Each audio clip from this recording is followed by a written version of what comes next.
Apa jenis-jenis ibadah yang dengan mudah bisa menghadirkan ketenangan dan menghilangkan kegalauan? Saya berikan karena waktunya terbatas hari ini, 2 saja. Ada nggak doa spesifik yang bisa dibaca mengentaskan galau dalam sujud? Ada. Bahkan bisa dibaca di luar sujud. Kalau doa tadi ingin dijadikan zikir, ya bacakan itu dalam kesempatan pagi dan petang. Pagi setelah sholat subuh, petang setelah sholat asar. Jelas? Baca, insya Allah terjaga. Tapi harus punya keyakinan. Ada nggak ustadz yang pendek-pendek dikit? Kalau sedang gelisah umum, gelisah, nggak enak, nggak tenang. Menemukan tetangga masa gitu, kan? Teman-teman nggak enak dan sebagainya. Ada 2 surat langsung. Upayakan ibu baca dalam sholat. Misalnya subuh, rakaat pertama ad-duha, kedua al-in. Itu satu paket ya bu. 2 surat itu berpasangan, turunnya bersamaan. Ya. Kan tahu ada istighfar galau kan? Pernah nggak keluarkan ayatnya istighfar galau? Hah?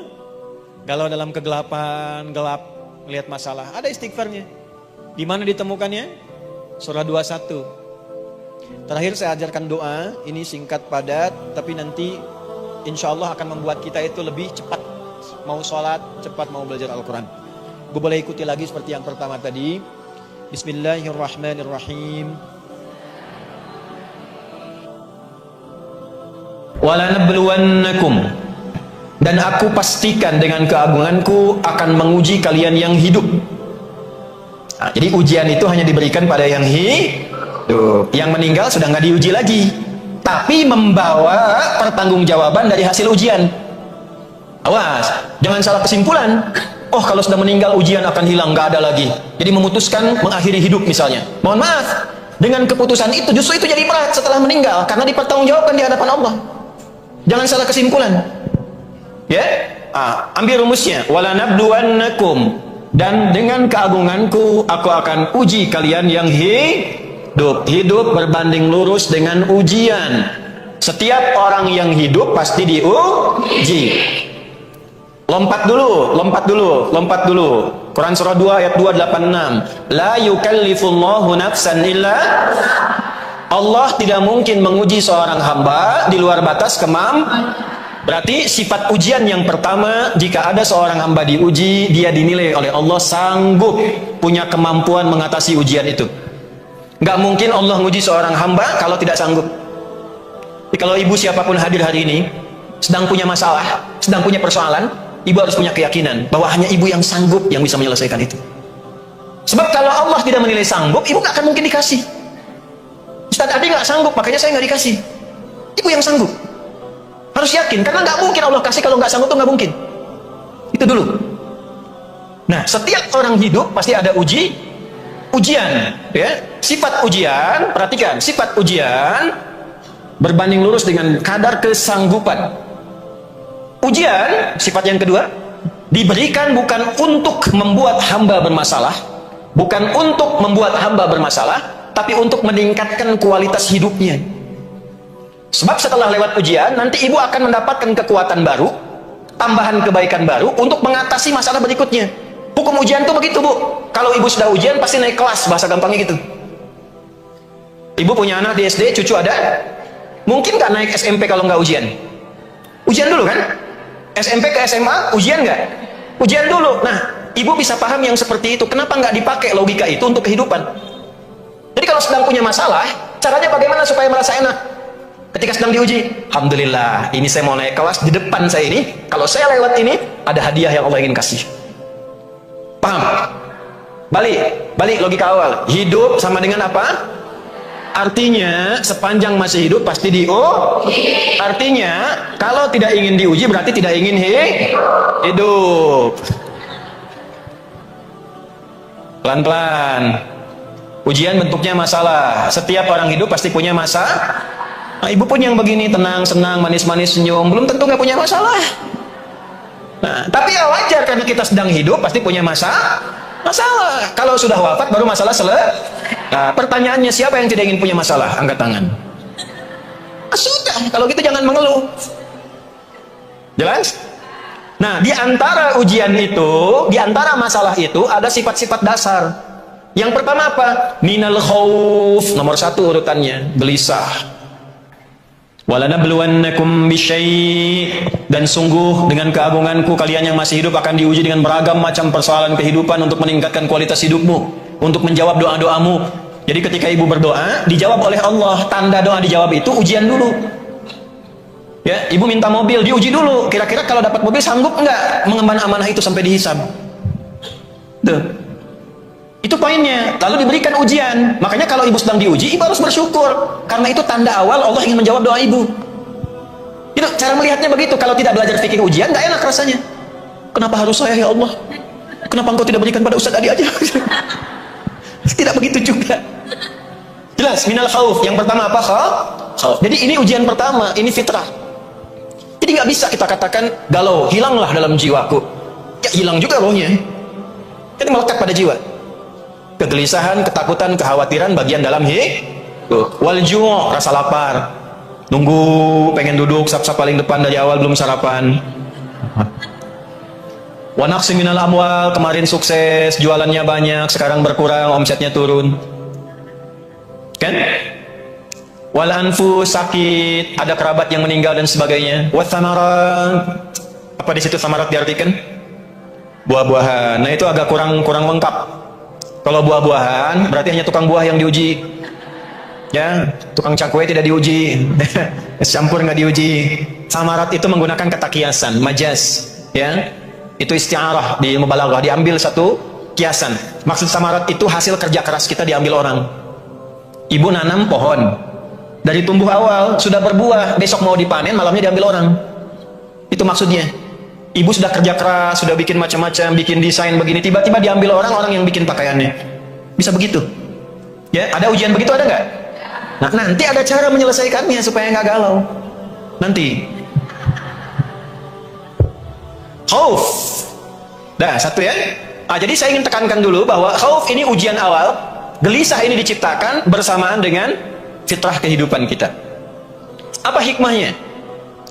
Satu, kenapa mesti ada gelisah, mesti ada galau? Satu tadi sudah dijawab di Quran surah ke 91 ayat 7 sampai 10. Secara singkatnya, gelisah diciptakan untuk bisa mengaktifkan tenang itu supaya muncul.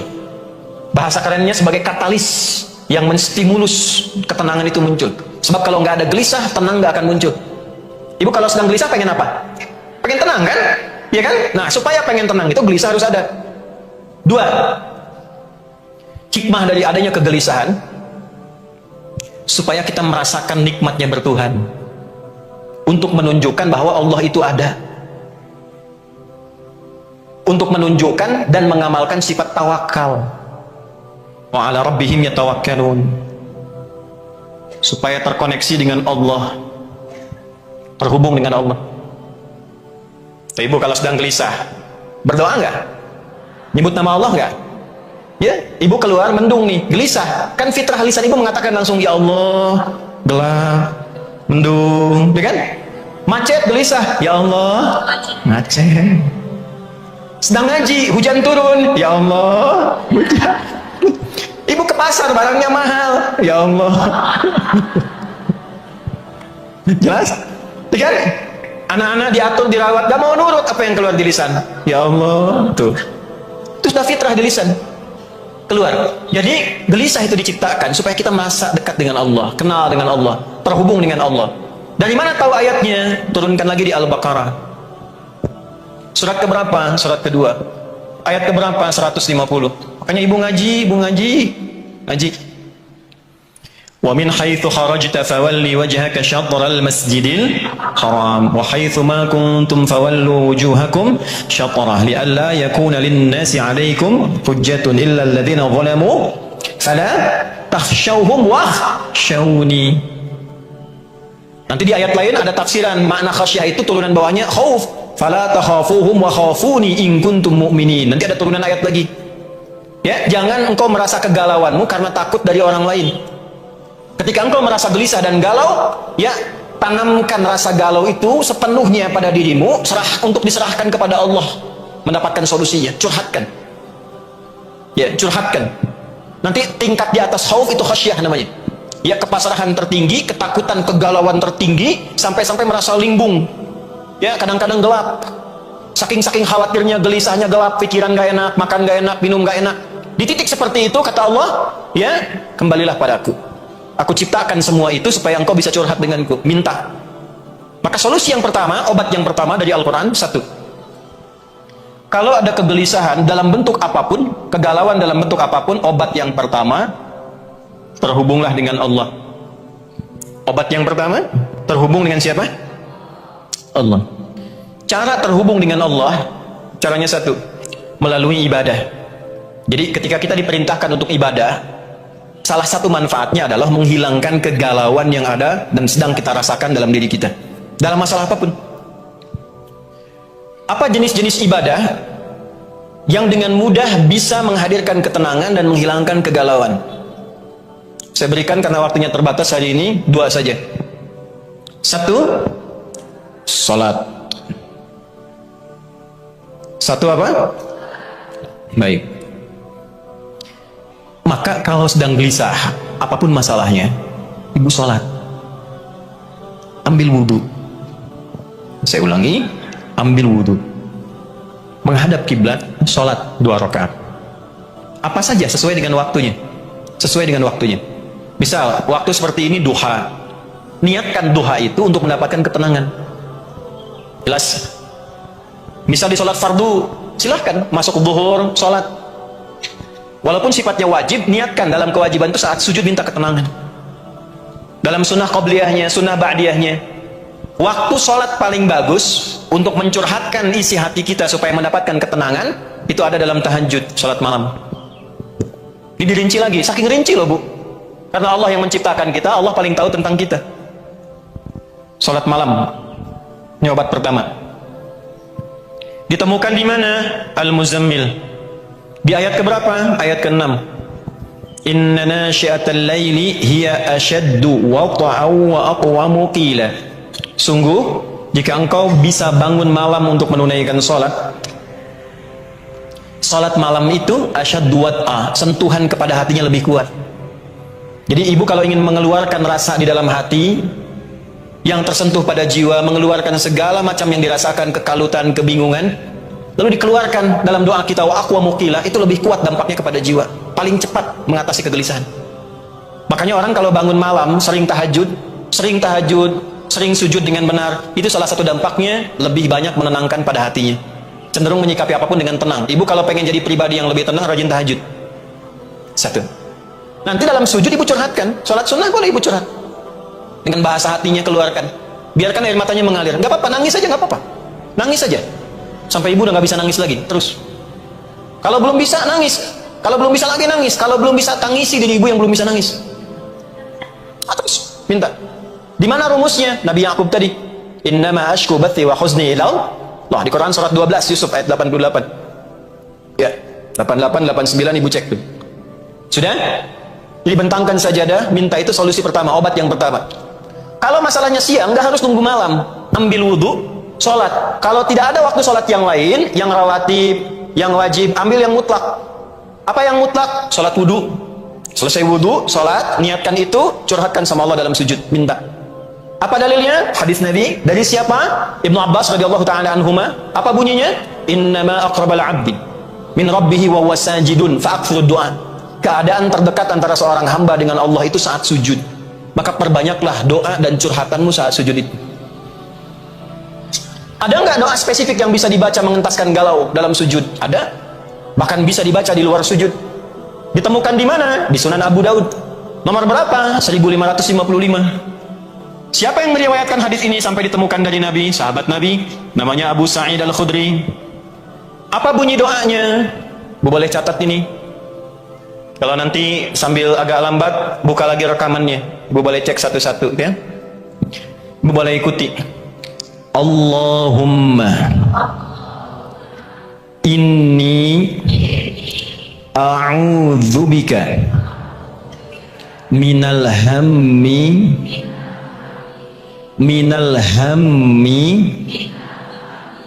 wal hazani wa minal ajzi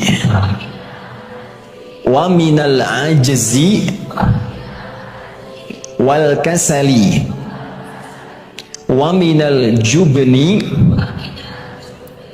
wal bukhli wa min ghalabatid daini wa min ghalabatid daini wa qahrir rijali. Itu ijazah doanya langsung dari Nabi.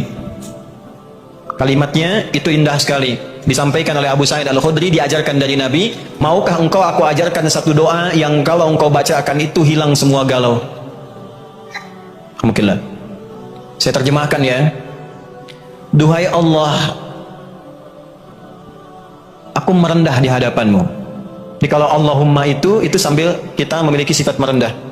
Itu gabungan dari ya Allah tapi dalam bentuk perendahan. Sungguh aku berlindung kepadamu dari kegalauanku saat ini dan kesedihanku yang aku rasakan. Kalau bahasa dalamnya begini, ya Allah, engkau tuh maha tahu aku sedang begitu sedih hari ini, begitu gelisah, begitu galau akan persoalan hidupku. Aku berlindung kepadamu dari segala kegalauan dan kesedihan yang aku rasakan hari ini. Wa minal ajzi wal kasali, dan aku berlindung padamu dari kelemahanku untuk mengatasi ini. Engkau yang maha kuat, engkau yang bisa menghilangkan, engkau yang bisa memberi solusi. Wal kasali, dan dari kemalasanku yang mungkin dengan malas itu masalahku tidak pernah tuntas. Wal jubni wal bukhli, dari sifat penakutku. Ada jenis kegelisahan itu karena penakut, bukan karena takut. Takut kalau bicara pada suami, suaminya malah marah. Takut kalau bertindak pada anak, anak malah lari. Maka kita serahkan kepada Allah yang punya dan memiliki hati suami, hati anak, hati tetangga dan sebagainya. Jubni wal bukhli, rasa pelit. Mungkin masalah ini hadir karena saya ini pelit. Pelit berbagi, pelit cerita, pelit senyum, pelit berbuat baik. Wa ghalabatid daini, ya Allah, mungkin kegelisahan, ketakutan, kekhawatiran ini karena terlilit utang piutang. Pikiran banyak. Wa qahrir rijal, dan diintimidasi oleh orang. Nah, perasa kan? Jadi kalau tidak disebutkan kapan kejadiannya, siapa yang mengalami, ini artinya 6 hal yang disebutkan dalam doa ini akan dialami siapapun di setiap masa. Tidak ada orang tidak gelisah. Ustaz juga gelisah. Ustaz juga sedih. Sedih kalau menerangkan 2 jam jamaah nggak paham-paham. Ya, sehingga masuk pada kategori yang keempat dalam berpikir. 1, ada jamaah yang berpikir. 2, ada jamaah yang sedikit berpikir. 3, ada jamaah yang tidak berpikir, yang penting datang lihat ustaz selesai. 4, ini yang repot, ada jamaah yang pikiranun, jadi pikiran buat ustaz. Itu doanya tadi ya, tolong dipegang, dirangkum saat sujud, minta. Tapi mintanya pakai hati ya. Selesai sholat minta, mintanya merendah, makanya pakai Allahumma. Jangan, kalau berdoa sama Allah jangan mengangkat diri. Ya Allah, engkau tahu kan aku sedang sedih. Nah, itu buang sifat begitu ya. Nah, ini obat yang pertama, tunaikan dalam sholat. Kalau bisa waktunya kapan, Tapi kalau punya masalah siang tidak harus tunggu malam. Kalau doa tadi ingin dijadikan zikir, ya bacakan itu dalam kesempatan pagi dan petang. Pagi setelah sholat subuh, petang setelah sholat asar. Jelas? Baca, insya Allah terjaga. Tapi harus punya keyakinan. Saya ulangi dulu sebentar, paham tidak? Jelas. Jadi obat galau yang pertama apa? Nah, kalau sedang punya masalah, curhatnya dalam nah, bukan di Instagram, bukan di Facebook. Jadi jangan pernah setelah kajian ini menulis lagi di Instagram. Aminkan ya. Gagal saya ngajar hari ini. Ya, jelas? Bikin status galau, salatlah. Jelas? Mungkin bukan karena hartamu yang kurang banyak, bukan karena kedudukanmu yang kurang tinggi, mungkin karena sholatmu yang kurang terhubung dengan Allah secara baik. Itu yang menjadikan kegalauanmu tidak pernah tuntas. Bikin di bawah, tenang itu sederhana, sholat. Yo, bikin status tuh.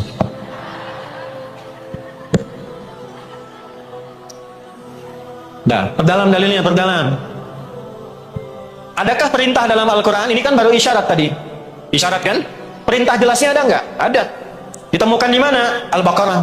Ayat berapa? 45. Wasta'inu bis-sabri. Kita ibu hafal ayatnya. Kenapa nggak digunakan? Kan surat 2 ayat 45. Wasta'inu. Tunggu sebentar, saya mau terjemahkan. Wasta'inu, dan jika kalian punya masalah dalam hidup, mintalah solusinya. Pertama, bisabri, dengan cara minta solusinya pada Allah dengan cara satu, sabar dulu, terima itu. Terima dulu. Bagaimana cara sabar? Tadi balik ke atas, Bu. Alhamdulillah saya yang dipilih bukan yang lain, karena yang naik kelas itu saya. Yang punya kemampuan itu saya, pasti bisa. Insya Allah bisa. Bisa. Katakan, itu nanti ada ayatnya itu. Katakan pada diri kita, di balik semua yang sulit ini pasti ada solusinya. Di surat apa itu? Al-Insyirah. Surah keberapa? 94. Apa nanti bunyi ayat terkait itu? Inna ma'al usri. Katakan, di balik semua yang sulit pasti ada solusinya. Kalau ibu sudah punya keyakinan gitu, hatinya lapang. Kelapangan hati dari beragam masalah yang ada itu disebut insyirah namanya. Karena itu ayat pertamanya, alam nasyrah laka. Kapan sadrun ini bisa insyirah, bisa lapang? Ketika punya keyakinan bahwa semua masalah ada solusinya. Itu dulu yang praktekkan sampai sekarang. Orang Jepang tuh nggak tahu ayatnya secara umum ini. Tapi mereka itu kalau ada apa-apa, kamu bisa. Dulu tahun 95-96, itu di TPI ada acara Benteng Takeshi. Sore itu. Dan saat ingin menaklukkan benteng itu ada tank kan? Di sampingnya mengatakan, kamu bisa, gitu ya. Saya masih ingat tuh. Saya ingat nggak, Bu? Ingat kan? Kenapa nyambung ke sana itu ya? Ini satu dulu ya. Jadi tanamkan pada diri kita bahwa ini bisa selesai, ini bisa tuntas, terkoneksi kepada Allah Subhanahu wa Ta'ala. Kalau ini sudah hadir, tanamkan pada jiwa, lalu perhatikan, itu cara sabar, bisabri. Lalu wassalat, nggak sampai di situ. Tunaikan sholat, dalam sholat itu minta, koneksikan dirimu pada Allah, minta solusinya. Karena itu perintahnya wasta'i. Kalau kita ingin rubah kata perintah dalam bentuk permintaan, dirubah. Maka kalian itu jama' atau tunggal? Kalian, jama' kan? Kata Allah, kalau kalian punya masalah, berarti kan bukan 1-2 orang yang punya masalah kan? Banyak kan? Jama'. Bagaimana mengganti nu di sini yang jama' menjadi bentuk permintaan? Rubah menjadi na. Dari wasta'inu dirubah jadi apa? Nah, karena nu perintah, jadi permintaan dikedepankan nanya. Nah, lalu ista'innya digabungkan dengan na, berubah makna menjadi kami minta ya Allah. Jadi nasta'in. Mintanya sama siapa? Sama Allah saja atau boleh sama yang lain? Sama Allah saja. Ya, kalau sama Allah saja, satu titik itu saja, tidak ada yang lain, maka dalam bahasa Arab disebut iyyaka. Tadi kan kalau ada masalah, ada galau, obat pertamanya apa? Sholat. Masih ingat gak? Tadi sholat itu bagian dari apa? Ibadah kan? Ibadah. Berarti kalau kita ingin katakan, ya Allah, aku punya masalah, engkau perintahkan aku untuk ibadah. Sekarang aku ibadah. Kepadamu saja. Aku ibadah sekarang. Kau perintahkan ibadah, aku ibadah ya Allah. Kau perintahkan aku untuk minta, aku minta sekarang. Kepadamu aku ibadah. Bahasa Arabnya apa? Iyyaka na'budu. Sehingga kalimat fitrahnya muncul. Ya Allah, engkau perintahkan aku untuk ibadah, aku lakukan sekarang. Kau perintahkan aku minta saat punya masalah, aku kerjakan sekarang. Kalau dengan semua yang aku kerjakan belum kau kabulkan, dengan cara apa lagi aku minta kepadamu? Maka kita katakan, iyyaka na'budu wa iyyaka nasta'in. Apa jawabannya dalam hadis? Hadis qudsi. Hadis qudsi. Hadza baini wa baina abdi. Ini perjanjian antara aku dan hambaku. Wali abdi, kalau hambaku benar ibadahnya, salatnya sekarang benar ditunaikan, khusyuk benar salatnya, masalah apapun yang dia minta, apapun masalahnya, aku selesaikan sekarang. Allah tanya balik, mau minta apa? Ada masalah apa? Bingung kan saking banyaknya masalah? Bingung kan? Maka Allah ajarkan satu kalimat yang kalau dibaca hilang masalah. Apa kalimatnya? Ihdinas siratal. Ya Allah, tunjukkan jalan yang lurus. Itu ungkapan menunjuk solusi yang mudah, yang gampang, mungkin tidak berat. Ibu kalau jalan mau ke istiqomah, pilih yang berkelok-kelok, pilih yang lurus. Gampang nggak? Ya Allah, berikan aku hudan, petunjuk. Tunjukkan jalan yang mudah, yang lurus. Anak masuk sekolah nggak harus nyogok, nggak harus belok-belok, mudah. Suami mau cari kerja, mudah. Istri di rumah tangga, mudah. Itu maknanya, mencakup semua masalah. Nanti kalau ingin didetilkan, dalam ruku, dalam sujud baru detilkan yang tadi dibaca. Tapi kalau ingin cepat dijawab, sholatnya yang benar. Makanya nanti dalam sholat itu ketika dilaksanakan ayat 46-nya hidup. Kan ini 45 kan? Quran surat 2 ayat 45 kan? Ayat 46-nya praktekkan. Kenapa ini penting? Karena nanti dalam minta pun ada yang nggak serius. Asal baca, nggak sampai ke hati. Ibu ketika menyebutkan iya karena abudu wa iya karena nasta'in, rasakan masalah apa yang sedang dimiliki. Ihdinas siratal mustaqim, minta pasrahkan sama Allah, minta solusi. Jelas? Nah, kemudian lihat ayatnya kembali. Wasta'inu bisabri wa innaha lakabiratun. Tapi untuk khusyuk itu nggak mudah. Fokus itu nggak mudah. Illa 'alal kecuali bagi orang-orang yang khusyuk. Nah, bagaimana cara khusyuk? Ayat 46-nya. Alladzina yadhunnuna annahum mulaqu. Ini kuncinya, Bu. Hati-hati ya, fokus ini karena setan tuh nggak mau ibu berhasil tuh. Orang-orang yang bisa mendapatkan solusi itu langsung dari Allah adalah orang yang ketika sholat dia merasakan betul, diawasi, dijumpai, dilihat oleh Allah. Intinya apa? Ibu merasa punya Allah. Makanya kalau ruku jangan dibaca langsung bangun lagi, tidak, rasakan dulu sampai tenang. Istilahnya tumaninah. Apa itu tumaninah? Tumaninah itu ketenangan yang dihasilkan lewat ibadah. Kalau dimiliki oleh jiwa, berubah jiwa jadi mutmainnah. Mutmainnah itu jiwa yang punya tumaninah karena rajin ibadah. Itu asalnya. Makanya kenapa kita ibadah? Supaya tumaninah. Kenapa tumaninah? Supaya tenang. Kenapa tenang? Supaya nggak banyak gelisah. Itu rahasianya. Bagaimana cara tumaninah? Mulaqu rabbihim, harus merasa punya Allah. Ketika sujud merasa punya Allah. Bagaimana supaya bisa merasa itu? Tumpahkan rasa kita, kemudian pasrahkan kepada Allah sampai merasa ada getaran dalam jiwa. Keluar nangis saja, setelah nangis itu tenang. Walaupun solusinya belum datang, yang penting tenangnya hadir dulu. Nanti semakin tinggi tawakal, semakin cepat datang solusi. Jelas?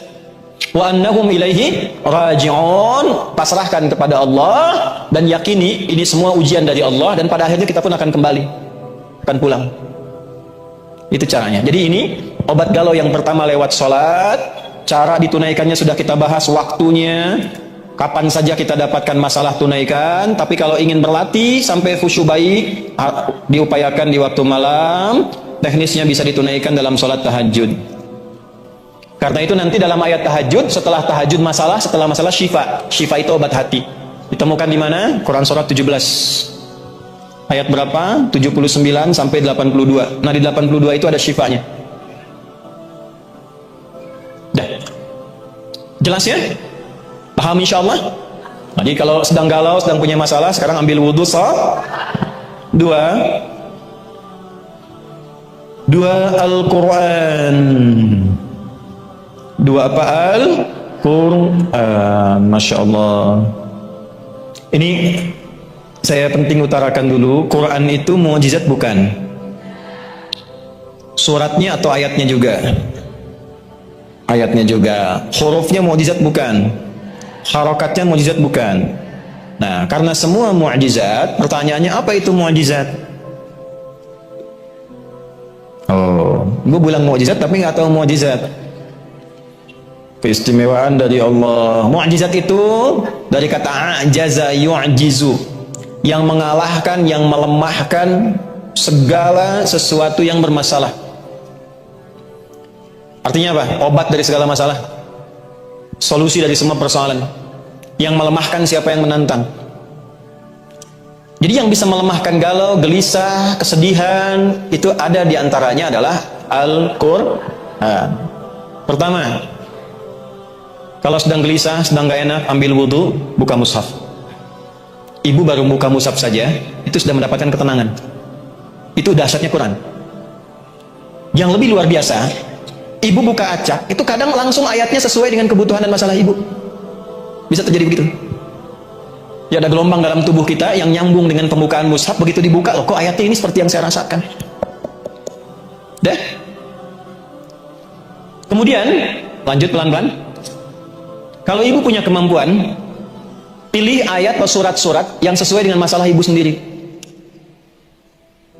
Tapi ini tidak mudah. Kadang harus tanya. Ya, misal saja.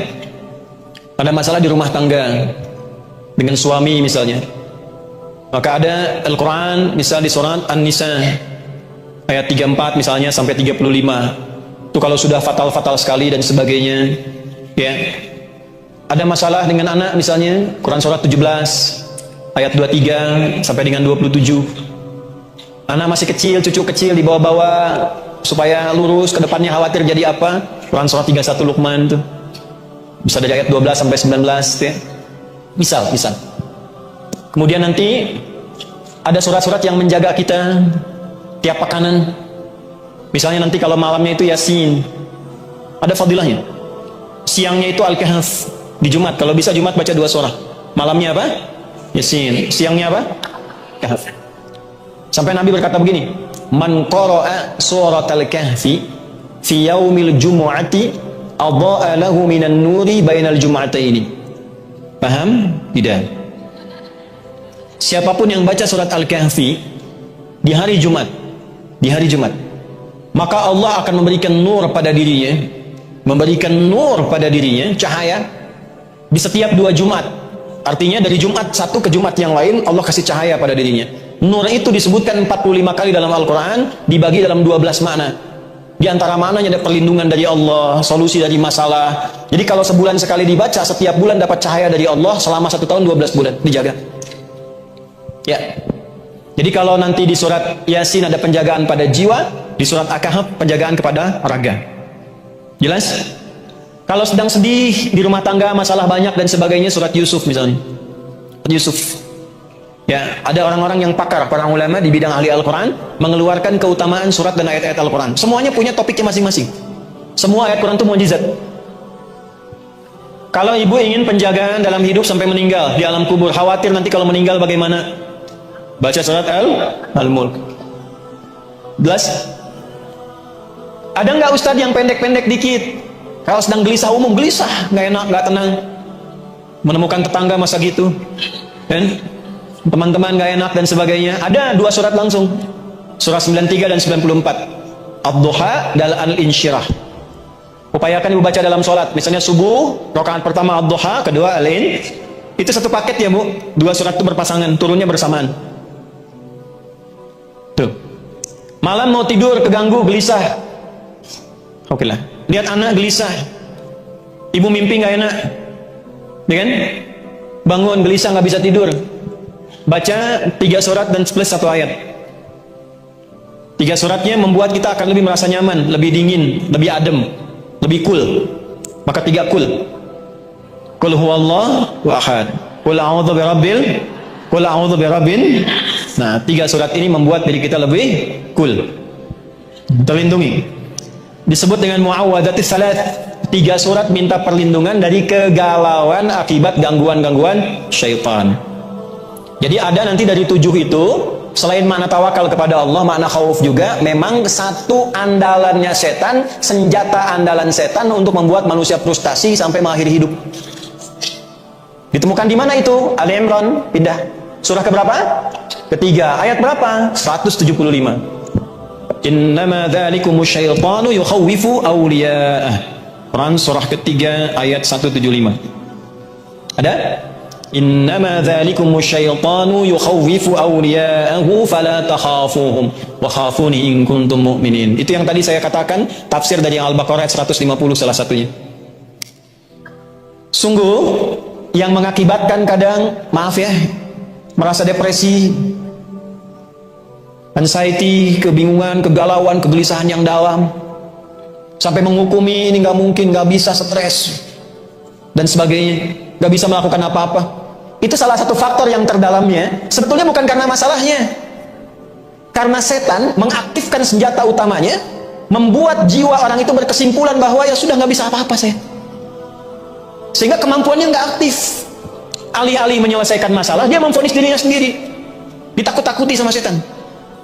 Itu bahasanya, innama dzalikumus syaitan. Itu yang menyebabkan demikian itu setan.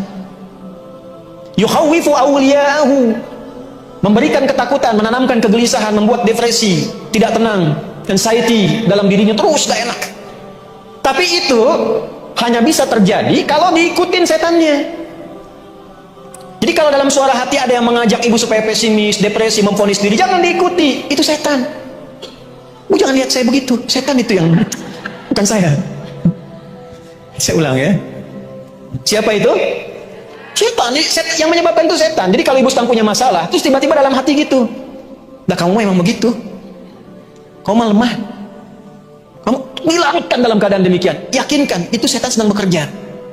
Tapi itu hanya akan terjadi kalau diikuti. Yukhawwifu awliya'ahu, membuat, menanamkan, menghadirkan rasa takut, depresi kepada yang mau ikut dia.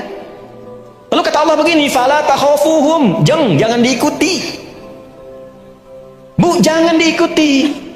Jangan takut dengan bisikan setan, jangan khawatir. Lawan itu, lawan. Nggak benar nih. Kamu pasti bisa.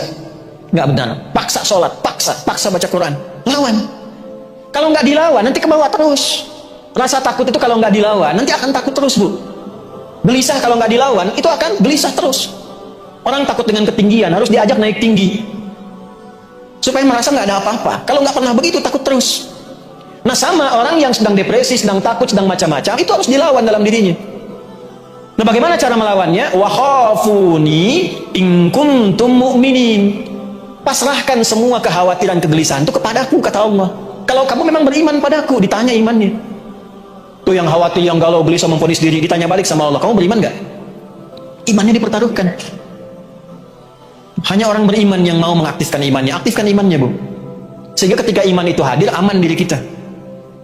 Nah, cara kita untuk mengatasi itu dengan bersandar pada Allah, itu bagian tipikal orang beriman, dan pekerjaan kita mengatasi kegelisahan itu bagian dari amal soleh. Jadi jangan salah, amal soleh itu bukan hanya sholatnya. Ketika kegelisahan, kegalauan itu dilawan karena Allah, dituliskan jadi pahala, Bu. Dari mana dapat taunya? Quran surah 16, ayat berapa? 97. Quran surah 16 An-Nahl ayat 97. Man amila salihah, siapapun yang mengerjakan satu amal saleh, min dzakarin au untha, baik laki-laki ataupun perempuan, wa huwa mu'minun, dan dia kerjakan dengan keimanannya, falanuhyiyannahu hayatan thayyibah, kami akan robah keadaan hidupnya menjadi lebih baik daripada hari itu. Dan ya Allah, kami robah hidupnya menjadi lebih baik. Jadi kalau ibu ingin mengatasi kegalauan, pakai iman. Jangan andalkan dengan kemampuan, pengalaman. Bagus, ilmu ada, silahkan. Konsultasi pada psikolog boleh, silahkan, nggak apa-apa, lakukan. Ibu tanya pada orang, silahkan. Tapi dalam diri kita sudah ada anti galaunya.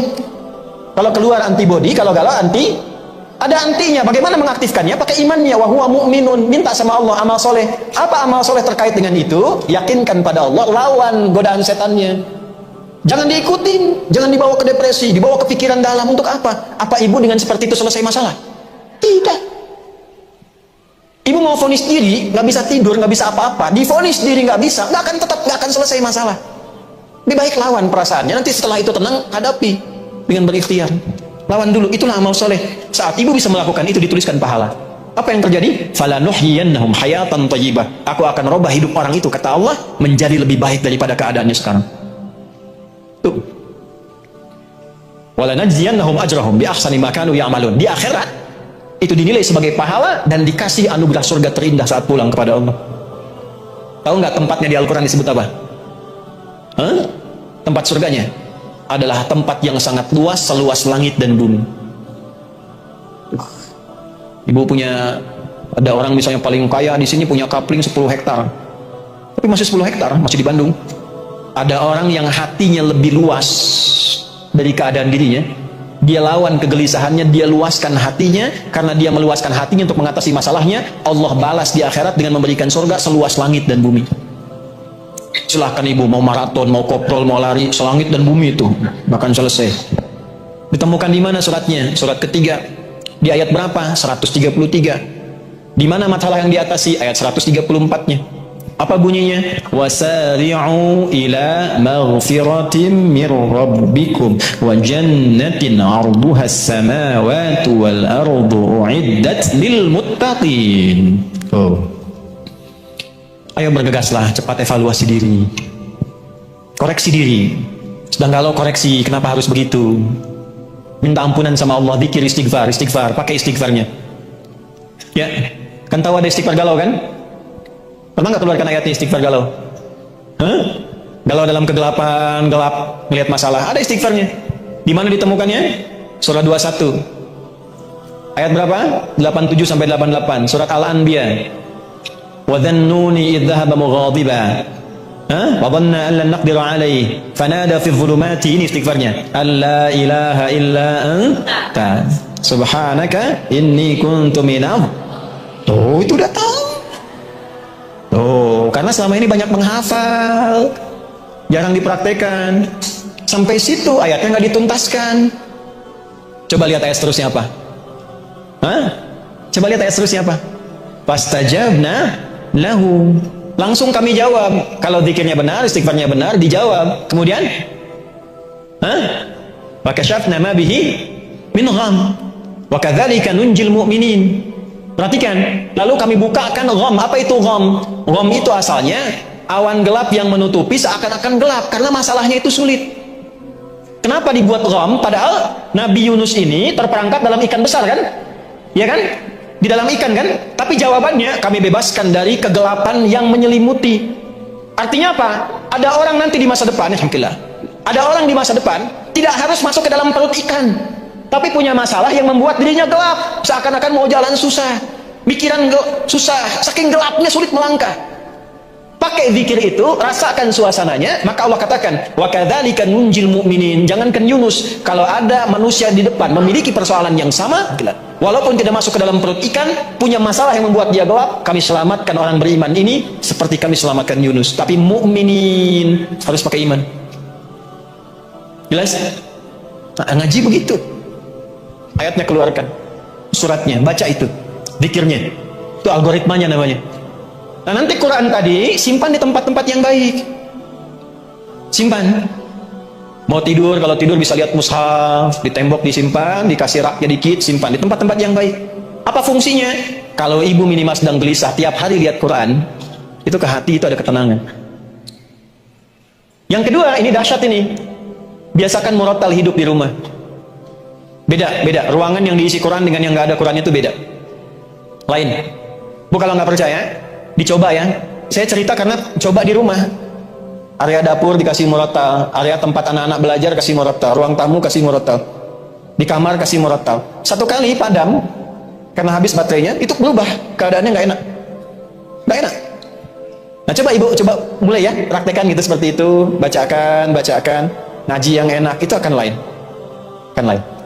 Dan yang terakhir, kalau ingin lebih enak lagi, satu lagi tadi, upayakan jadi ahli Al-Quran, atau siapkan satu dari anggota keluarga jadi ahli Al-Quran. Itu tidak harus hafal 30 juz, yang penting konsisten bersama Al-Quran. Jadi upayakan baca walaupun sehari satu surat. Nggak bisa misalnya satu ayat, kalau nggak bisa satu ayat keterlaluan.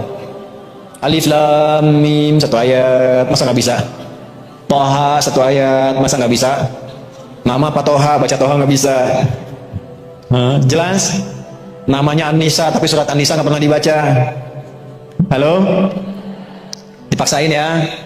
Nah, itu aja, jangan banyak-banyak. Jadi obat galau hari ini ambil 2 saja. Satu sholat, yang kedua Al-Qur'an. Tapi kita belajar cara bacanya bagaimana, kapan dilakukan, zikirnya apa, ada pagi dan petangnya, ada malamnya, ada setiap waktu. Pokoknya punya masalah, punya hajat, sholat. Makanya setiap sholat disebut hajat. Setiap sholat disebut apa? Hajat. Jadi kalau ibu mau hajatan, sholat. Ya, mulai diupayakan. Kemudian diusahakan paksa diri untuk membaca Al-Quran tiap hari. Kalau sedang tidak suci, minimal mendengarkan aja, bahwa belajar hukum-hukumnya. Baik ya? Diupayakan, dimaksimalkan mungkin. Insya Allah kalau sudah seperti itu akan lebih baik keadaannya. Terakhir saya ajarkan doa, ini singkat padat, tapi nanti insya Allah akan membuat kita itu lebih cepat mau sholat, cepat mau belajar Al-Quran. Boleh ikuti lagi seperti yang pertama tadi. Bismillahirrahmanirrahim. Allahumma paksain. Ayo rekam terus. Gampang kan? Allahumma